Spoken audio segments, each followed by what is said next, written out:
Mobile আর্থিক সেবাদানকারী প্রতিষ্ঠান বিকাশ, rocket ও নগদের অতিরিক্ত সার্ভিস চার্জের বৈধতা নিয়ে রুল জারি করেছেন হাইকোর্ট। একই সঙ্গে গ্রাহক সুরক্ষা ও জবাবদিহি নিশ্চিত করতে আলাদা মোবাইল ফিন্যান্সিয়াল সার্ভিস আইন প্রণয়নের বিষয়টিও বিবেচনা করতে বলা হয়েছে।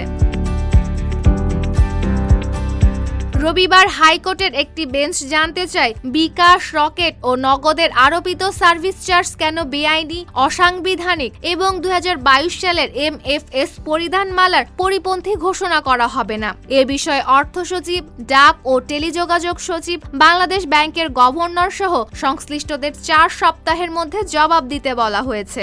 AKS অর্জন করল গিনেস ওয়ার্ল্ড রেকর্ডস।